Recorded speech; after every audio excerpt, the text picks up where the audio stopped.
Everyone, आज हम लोग चर्चा करेंगे क्लास 10 के बायोलॉजी में डाइजेशन इन ह्यूमन बींग्स, यानी कि मनुष्य में पाचन कैसे होता है। पिछले क्लास में हम लोगों ने चर्चा की थी buccal cavity and initiation of digestion, यानी कि आपका मुख, गुहा और पाचन की शुरुआत, जिसमें हम लोगों ने चर्चा की थी कि मनुष्य में जो होता है वो पाचन का शुरुआत उसके मुख में ही शुरू हो जाता है। जहां सबसे पहला जो डाइजेशन होता है वो लार एमाइलेज के प्रेजेंस में, यहां पे हम लोग लिख सकते हैं स्टार्च जो है वो मुख गुहा में लार एमाइलेज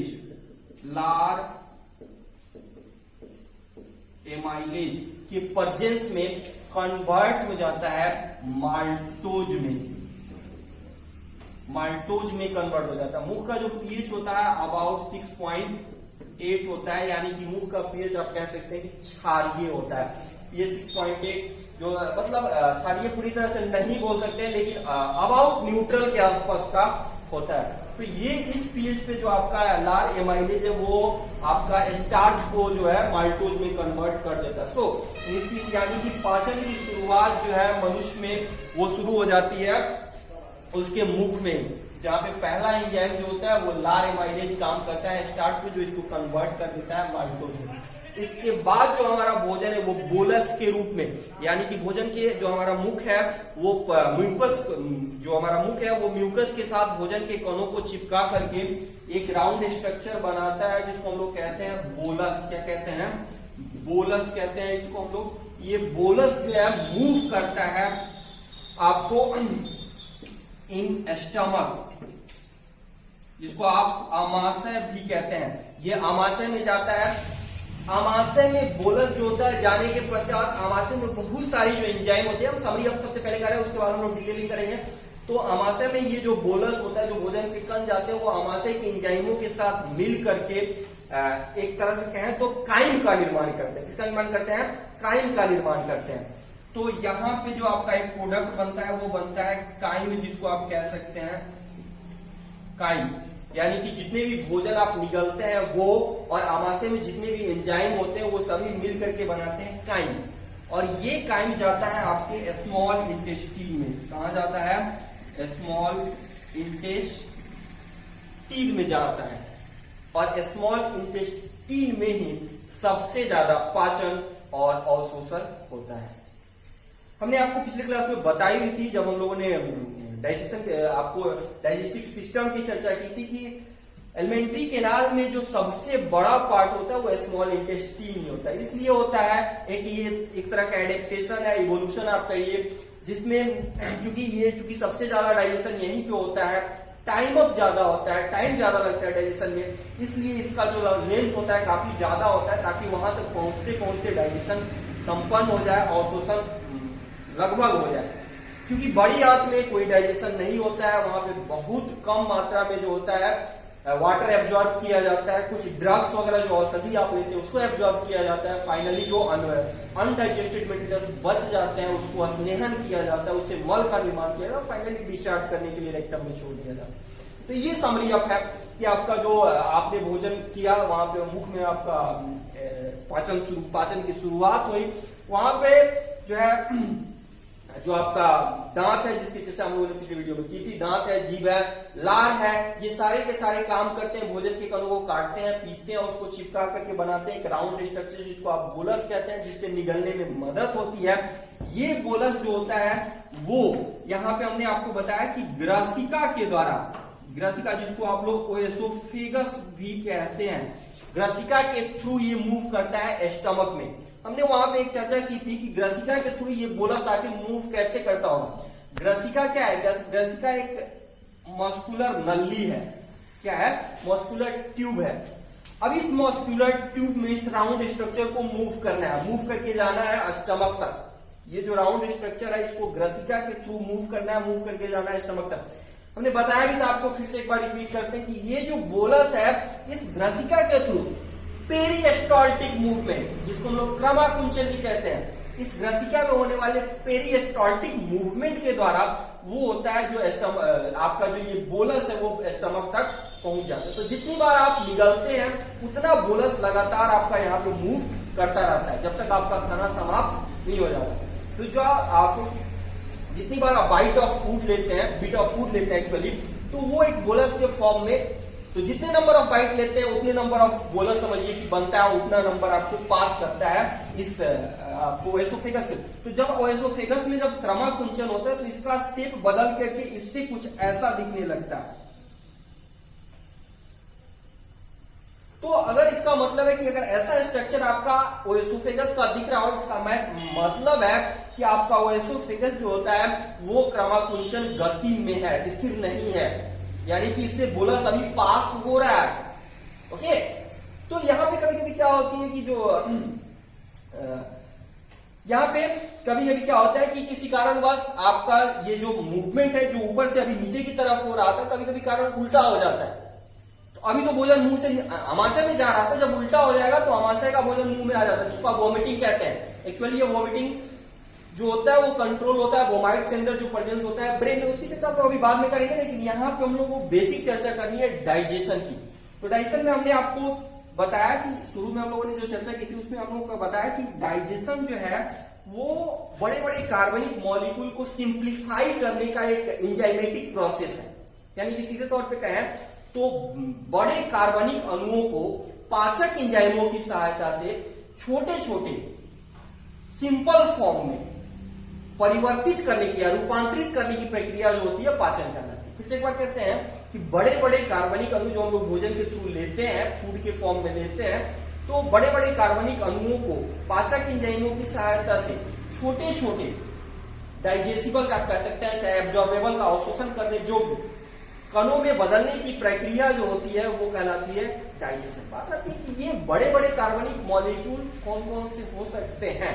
तो यहाँ पे हम लोग जो भोजन करते हैं उसमें जो हमको मोस्ट यूजफुल मैक्रोमॉलिक्यूल्स यानी कि जो बड़े कार्बनिक अणु मिलते हैं वो होता है, सबसे पहला जो होता है वो होता है कार्बोहाइड्रेट। क्या होता है? कार्बोहाइड्रेट। दूसरा जो मॉलिक्यूल होता है वो होता है प्रोटीन। तीसरा जो मॉलिक्यूल होता है वो होता है आपको फैट। एंड चौथा जो मॉलिक्यूल होता है वो होता है न्यूक्लिक एसिड। ये चार मॉलिक्यूल आपको भोजन के थ्रू मिलते हैं, जिनका जो है डाइजेशन जो होता है पार्ट्स वाइज किया जाता है आपके एलिमेंट्री कैनाल के अलग अलग पार्ट्स में। सीधे तौर पे अगर हम कहें तो ये जितने भी आप मैक्रोमॉलिक्यूल्स देख सकते हैं, सारे के सारे जितने भी मॉलिक्यूल्स हैं इनका पाचन स्मॉल इंटेस्टीन में ही होता है। Complete digestion in small intestine. ये जितने भी मॉलिक्यूल आप देख रहे हैं कार्बोहाइड्रेट, प्रोटीन, कार्बोहाइड्रेट में हमने आपको बताया कि लगभग 30% स्टार्च का पाचन मुख में हो जाता है, बाकी कुछ नहीं होता। प्रोटीन का कुछ भाग आंशिक डाइजेशन आप कह सकते हैं, आंशिक पाचन आप कह सकते हैं, स्टमक में हो जाता है। अभी हम लोग चर्चा करेंगे प्रोटीन के कुछ भाग, सिर्फ कुछ भाग की, और वो भी आंशिक पाचन होता है। कहां पे? स्टमक में हो जाता है, पेप्सिन एंजाइम के प्रेजेंस में। फैट और न्यूक्लिक एसिड का पाचन स्टमक, मुख कहीं नहीं होता है, ये सिर्फ और सिर्फ आपके स्मॉल इंटेस्टाइन में होता है। आप याद रखेंगे इसको। तो कार्बोहाइड्रेट का 30% स्टार्च होता है सिर्फ मुख में, बाकी सारा स्मॉल इंटेस्टाइन में होता है। प्रोटीन का कुछ भाग का भाग जो होता है आंशिक पाचन अमाशय में हो जाता है, बाकी सारा काम जो होता है डाइजेशन जो होता है स्मॉल इंटेस्टाइन में ही होता है। न्यूक्लिक एसिड और फैट दोनों का कंप्लीट डाइजेशन जो होता है वो स्मॉल इंटेस्टाइन में ही होता है। तो इसी को हम लोग को अब स्टेप वाइज देखना है कि किस एंजाइम के प्रेजेंस में स्टमक में कैसा डाइजेशन होता है, इंटेस्टाइन में कैसा डाइजेशन होता है, और फाइनली अनडाइजेस्टेड मटेरियल्स जो होते हैं कैसे डिस्चार्ज हो जाते हैं in process of digestion in human being. तो हम लोग देखते हैं यहाँ पे कि क्या क्या प्रोसेस होता है। सबसे पहले हम लोग चर्चा करते हैं आमाशय की। आई थिंक आप लोगों ने ये नोट कर लिया होगा, नोट कर लेंगे। तो हम लोग सबसे पहला चर्चा करते हैं इन स्टमक। इन स्टमक इससे पहले हम लोग एक चर्चा और कर लेते हैं जिससे आपको थोड़ी सी समझ में आएगी। एलिमेंट्री कैनाल जो हमारा होता है यानी कि माउथ टू एनस जो होता है वो एलिमेंट्री कैनाल एक ट्यूबुलर संरचना है। पहले भी हमने आपको बताया था कि एक ट्यूबुलर संरचना है, और ये जो ट्यूब होता है वो एक्चुअली 4 लेयर्स का बना होता है। यहाँ पे अगर हम लोग लेयर बनाए तो ये बना होता है 4 लेयर्स का, 1 2 3, और ये जो लेयर होता है finally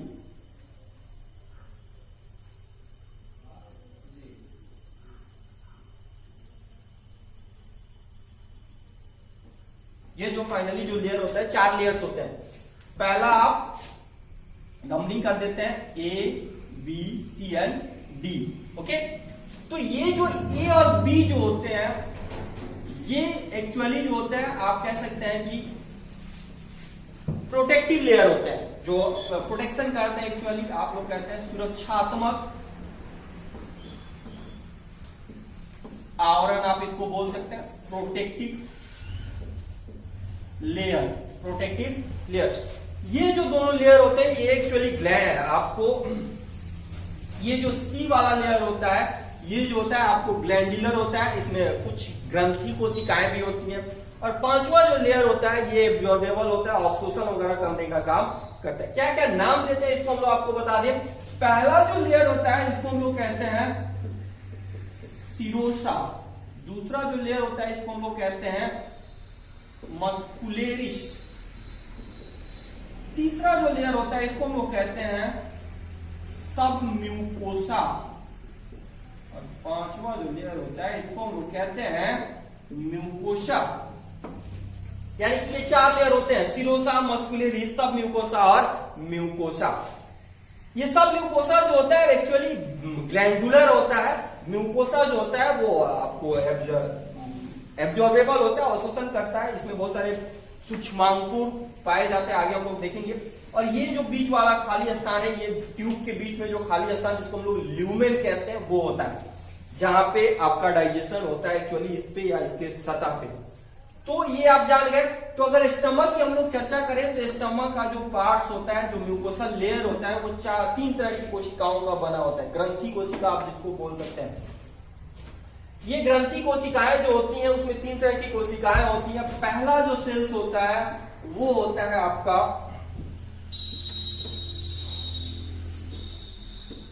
goblet cell. Goblet cell या इसको आप कलश कोशिका भी कह सकते हैं। कलश कोशिका ये स्रावित करता है म्यूकोसा। म्यूकोसा यानी कि चपचपा लिक्विड मटेरियल, सॉरी म्यूकोसा कह सकते हैं, म्यूकस। ये आपको स्रावित करता है म्यूकस। बताएंगे क्या काम है। दूसरा जो आपका होता है कुछ बाइकार्बोनेट भी सिक्रीट करता है इसके साथ साथ। दूसरा जो होता है वो होता है मुख्य सेल, आप कह सकते हैं मुख्य चीफ सेल या पेप्टिक सेल। मुख्य कोशिका या पेप्टिक सेल्स इसको भी बोलते हैं।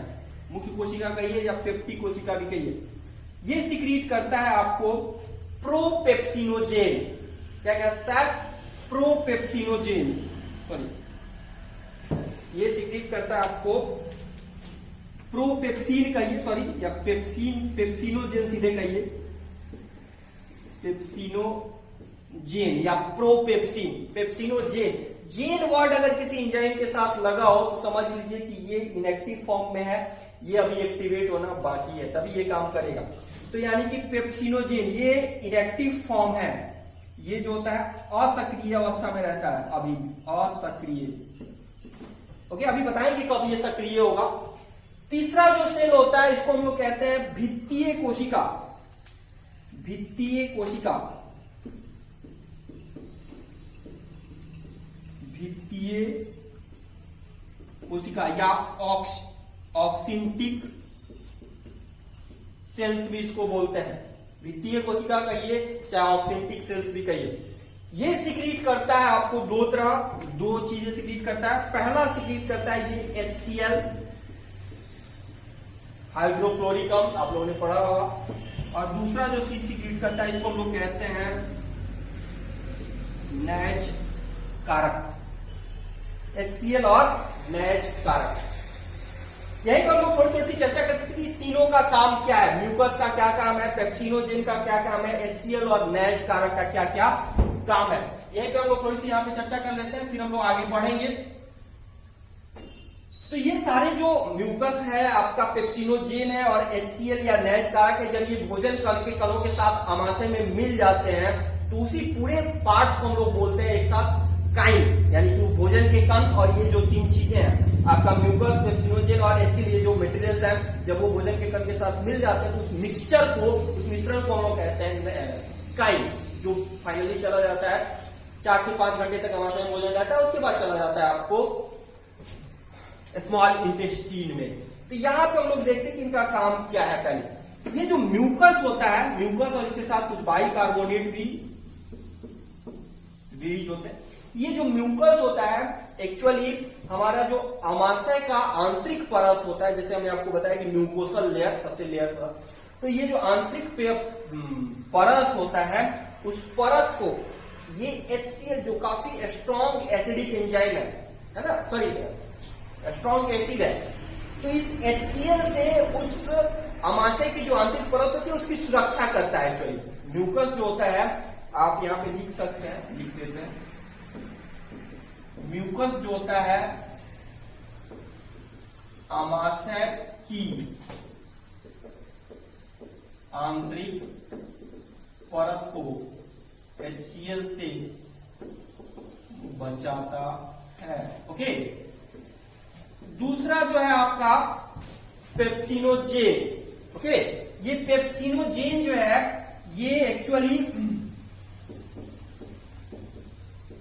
पेप्सिनोजेन प्लस HCl, ये पेप्सिनोजेन जैसे ही HCl के संपर्क में आता है, ये पेप्सिनोजेन जैसे ही इस HCl के संपर्क में आता है वो एक्टिव हो जाता है और कन्वर्ट हो जाता है फाइनली। ये आपका इनएक्टिव फॉर्म है, असक्रिय रूप है, और ये कन्वर्ट हो जाता है एक्टिव फॉर्म पेप्सिन। ये आपका अब ये सक्रिय हो गया। अब ये जब ये HCl के संपर्क में आया तो ये सक्रिय हो गया, फाइनली पेप्सिन हो गया। पेप्सिन अब काम करता है किस पे?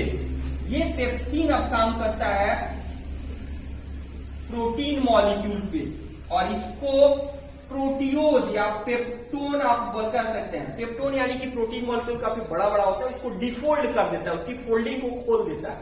पहले जो फोल्डेड था एक एक्टिव फॉर्म में जो प्रोटीन था उसको खोल देता है, डिफोल्डिंग कर देता है। पेप्टोन आप कह सकते हैं, तो तोड़ भी देता है कहीं कहीं से, तो इसको पेप्टोन कहते हैं।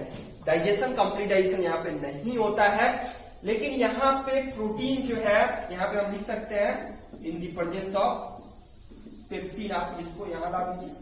यानी कि ये जो पेप्सिन है वो प्रोटीन को पेप्टोन में चेंज करे इन एस्टमक। ये बात सारी एस्टमक में हो रही है, ध्यान रखेंगे। ओके, फाइनली जो बच गया आपका नैज कारक, इसका काम है कि आप जो भोजन लेते हैं, उसमें जो B12 एंजाइम मिलता है उस B12 को अवशोषित करने का काम करता है। ये जो अवशोषण आप यहाँ पे लिख सकते हैं, B12 अवशोषण कराने में सहायता करता है, ये नैज कारक। तो ये बात है digestion, parts of digestion in stomach. बाकी का जो डाइजेशन होता है यानी कि बहुत सारा डाइजेशन जो होता है, मैक्सिमम पार्ट ऑफ डाइजेशन कहिए, सबसे ज्यादा डाइजेशन, सबसे ज्यादा पाचन जो होता है वो होता है आपके स्मॉल इंटेस्टाइन में, यानी कि छोटी आंत में।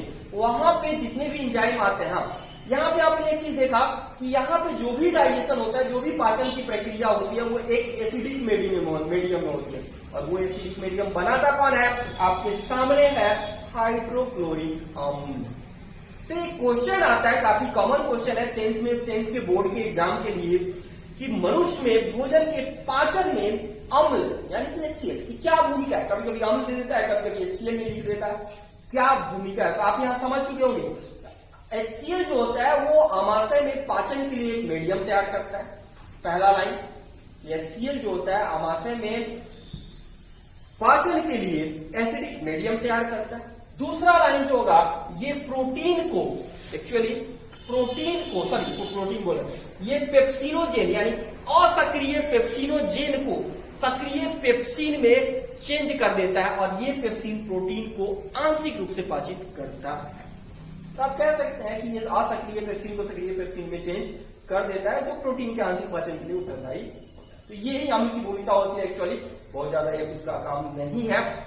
यहाँ पे हमने लिखा कि HCl काफी स्ट्रॉन्ग एसिड है, तो ये म्यूकस जो होता है वो आमाशय की दीवार को इससे क्षति होने से बचाता है।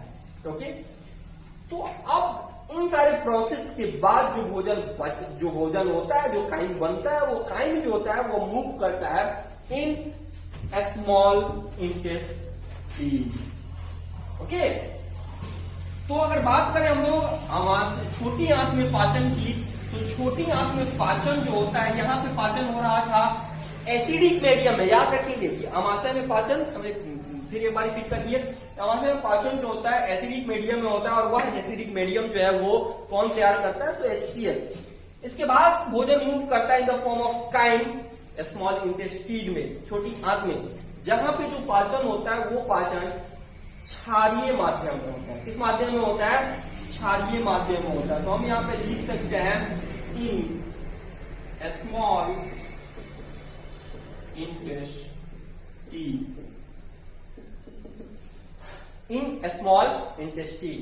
यहाँ पे सभी जितने भी मैक्रोमोलिक्यूल्स हैं उनका कंप्लीट डाइजेशन हो जाता है, complete digestion of carbohydrate, protein, fat, nucleic, complete digestion of carbohydrate, protein, fat, nucleic acid. Hindi में बोल रहे हैं, घबराइएगा मत। यानी कि छोटी आंत में कार्बोहाइड्रेट, प्रोटीन, फैट और न्यूक्लिक एसिड का पूरी तरह से पाचन हो जाता है। ठीक है, एक ऑब्जेक्टिव पॉइंट व्यू से ये समझने के लिए सही है कि कंप्लीट पाचन कहां होता है, तो आप लिखेंगे छोटी आंत में होता है। ओके, उसके बाद हम बढ़ते हैं कैसे होता है। तो कैसे होने की जब बात आती है, तो यहाँ पे मैक्सिमम एंजाइम जो होते हैं वो आते हैं आपके पैंक्रियाज से। पैंक्रियाज जो होता है वो स्मॉल इंटेस्टाइन के पहले भाग से, यानी कि जो ड्यूओडेनम होता है उससे जुड़ा होता है, और वो जितना भी एंजाइम होता है वो छोड़ देता है छोटी आंत में, जहाँ पे क्षारीय माध्यम में ये आपका जो पैंक्रियाटिक एंजाइम है वो एक्शन करते हैं और डाइजेशन करते हैं। ओके, तो फाइनली आपका जो लेते हैं हम यहाँ पे सबसे पहला जो हमारा कार्बोहाइड्रेट है, फैट ले लेते हैं। फैट क्या है, फैट को लाइपेज एंजाइम के प्रेजेंस में ये कन्वर्ट हो जाता है सबसे पहले डाइग्लिसराइड, और फिर ये कन्वर्ट हो जाता है मोनोग्लिसराइड।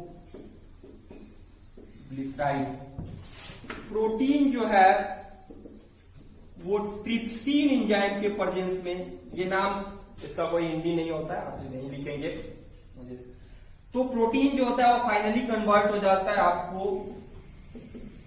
एमिनो एसिड में।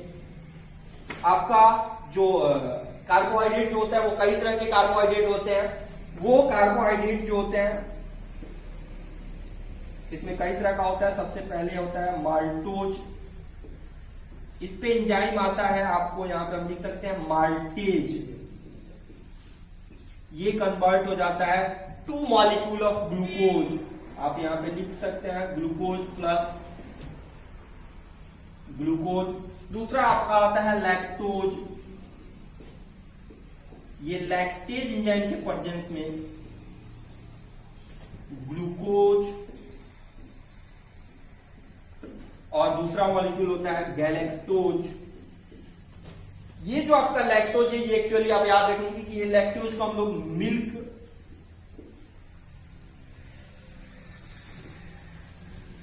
कार्बोहाइड्रेट भी कहते हैं, मिल्क दूध शर्करा, मिल्क कार्बोहाइड्रेट। तो ये जितने भी मॉलिक्यूल है एक्चुअली वो फाइनली इस प्रोसेस के द्वारा आपके स्मॉल इंटेस्टाइन में डाइजेस्ट हो जाते हैं। ये न्यूक्लिक एसिड जो होता है ये डाइजेस्ट हो जाता है, इसको हम लोग मिटा रहे हैं, आप लिख लिए होंगे शायद इसको। ये जो आपका न्यूक्लिक एसिड है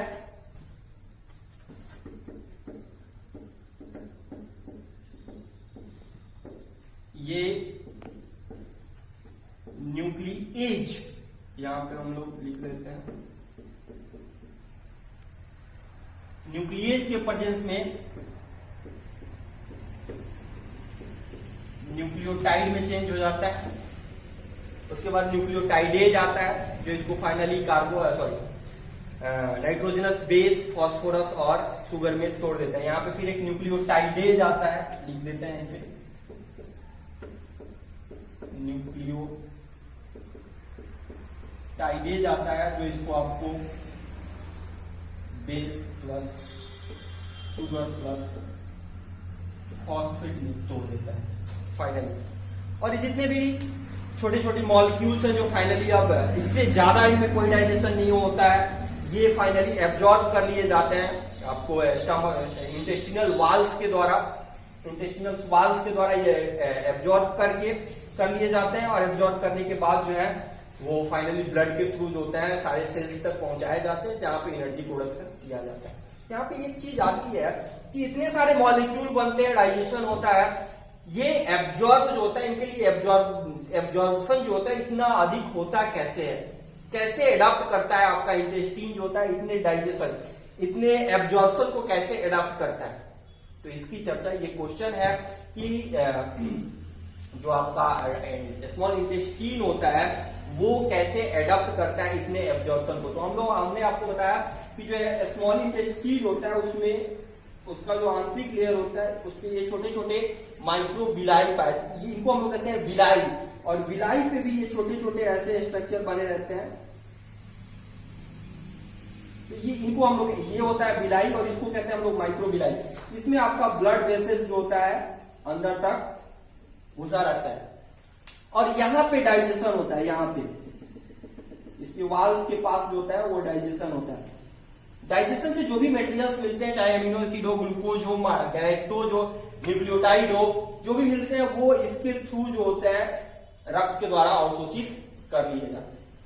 तो जो जब इतने लाखों करोड़ों माइक्रोविलाई जब इंटेस्टिनल वाल में मौजूद होते हैं तो इस तरह से वो अवशोषण के लिए एक तरह से इंटेस्टिनल वाल के सरफेस एरिया को काफी बढ़ा देते हैं, इतना ज्यादा बढ़ा देते हैं कि आसानी से वो इतने मटेरियल्स को एब्जॉर्ब करने में सक्षम हो जाता है। यानी कि एक तरह से देखा जाए तो अवशोषण करने के लिए, अवशोषण करने के दृष्टिकोण से आप लिख सकते हैं कि अवशोषण करने के दृष्टिकोण से ये जो सूक्ष्मांकुर है वो इंटेस्टिनल यानी कि सूक्ष्म छोटी आंत की दीवार के सरफेस एरिया को काफी बढ़ा देते हैं जिससे ज्यादा से ज्यादा अवशोषण हो जाता है। ओके, और आपका जो होता है अवशोषण हो जाता है वो ब्लड के थ्रू सेल्स तक पहुंच जाते हैं। बाकी का काम जो होता है, जो अनडाइजेस्टेड मटेरियल बच जाते हैं वो बड़ी आंत में चले जाते हैं। बड़ी आंत में जाने के पश्चात जो होता है वहां पे वो जो है अपना जो म्यूकस सिक्रीट होता है, जो ड्रग्स होते हैं वो एब्जॉर्ब हो जाते हैं, जो ज्यादा वाटर होते हैं, जो जल के कण होते हैं उनको अवशोषित कर लिया जाता है। और फाइनली जो अनडाइजेस्टेड मटेरियल्स होते हैं वो मल के रूप में रेक्टम में चले जाते हैं और जब डिस्चार्जिंग का सिग्नल आता है उनको डिस्चार्ज कर दिया जाता है। ये वीडियो आपने देखा, लेकिन यहाँ पे सबसे एक अहम बात हम फिर आपको बताने जा रहे हैं। वो अहम बात ये है कि अभी जो कोरोना काल चल रहा है, जो सिचुएशन चल रहा है, उस सिचुएशन को देखते हुए जो गवर्नमेंट है वो शोध के क्षेत्र पे यानी कि रिसर्च के क्षेत्र को काफी प्रोत्साहित करने जा रही है और प्रोत्साहन करने जा रही है, इसको बढ़ाने जा रही है। इसको बढ़ावा देने के कारण जो होता है इस फील्ड में यानी कि शोध के क्षेत्र में, रिसर्च के फील्ड में काफी सारी अपॉर्चुनिटी बढ़ने की संभावना है। तो इस अपॉर्चुनिटी को देखते हुए, इस संभावना को देखते हुए मैंने एक YouTube चैनल लॉन्च किया है, नेट क्रैकर, जिसका सिंबल आप कुछ ऐसा है, आप देख सकते हैं। नेट क्रैकर इस तरह का कुछ सिंबल है।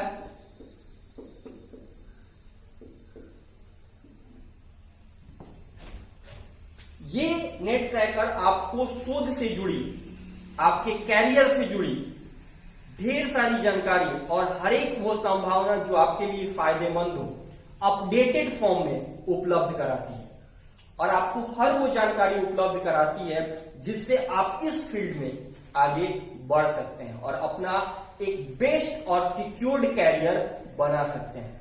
क्योंकि ये फील्ड यानी कि शोध क्षेत्र जिसमें मैं अभी खुद हूं, रिसर्च स्कॉलर के तौर पर लखनऊ यूनिवर्सिटी में भी रह चुका हूं और फाइनली गेट भी क्वालिफाई मैंने कर लिया है।